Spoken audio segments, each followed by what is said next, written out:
Okay. Gusto kong scene sa Maka. Gusto mong scene na magawa sa Maka. Sa Maka. So, ganito ano siya. So, syempre, ganito na lang yung mangyayari.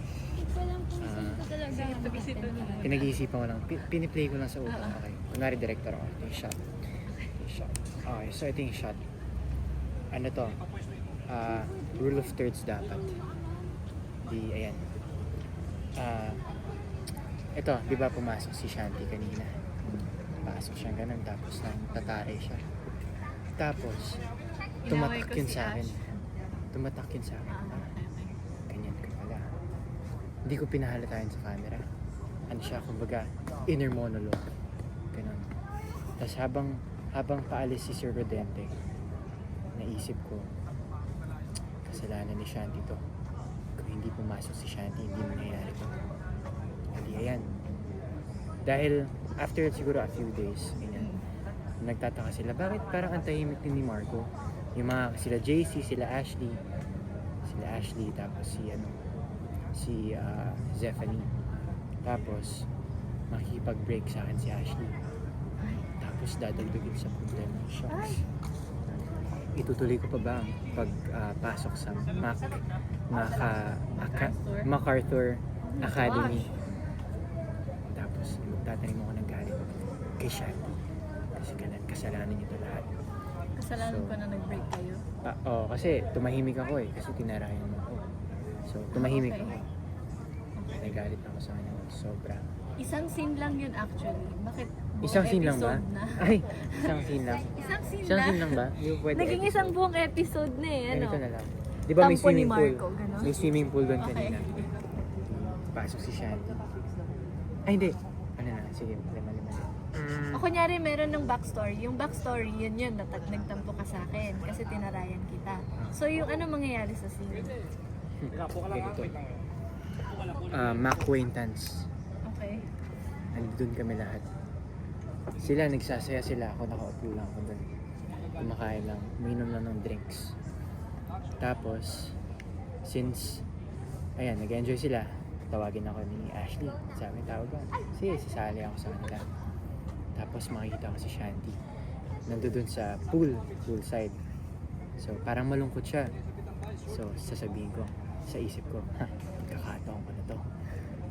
Lalapit ako kay Shanti. Tapos itutulak ko siya sa pool. Pagkatulak ko sa kanya sa pool, Hihirahin kita. aalis ako, malulunod siya. Ay, Tapos ganito yun Ano yun? Mystery yun. Ako talagang killer, pero mystery kasi killer! sabay kaming... Papatayin mo pala ako sa Oo. eksena. Kasi sabay-sabay kaming pupunta. Sino yung gumawa nun? Tapos iisipin ng lahat si Elijah kasi may galit siya kay Shanti. Pero hindi nila alam. Ako yun. Wow. Galing ba? Ikaw, kung may gagawa ka na extended. Sige, i-connect natin sa tampo mo sa akin. So, para namin ni Marco to away namin ni Marco to So, magagalit ka sa akin kasi nag-break kayo ni Ashley. Ako yung dahilan ng break niyo kasi sinip ko siya kay Bryce. Tinulungan ko si Bryce na ligawan si Ashley. Tapos magagalit ka, mag-break kayo. So, si Ashley wala siyang kaalam-alam. Ikaw sobrang galit ka sa akin. Tapos yun, itutulak mo ko sa pool. Pero, yung kamay mo, habang nasa likod ko, hinawakan ko, nahulog ka din. So, maglulunuran tayo yung dalawa. Maglalaban tayo. Oo, maglalaban tayo. Maglalaban. Ganun yung mangyayari. Tapos, tutulungan ka ni Ashley. Underwater fight tayo. Tapos pag tinulungan ako ni Ashley, Hihilahin ko rin si Ashley. Tapos lalo ka magagalit. tapos lalo ako magalit.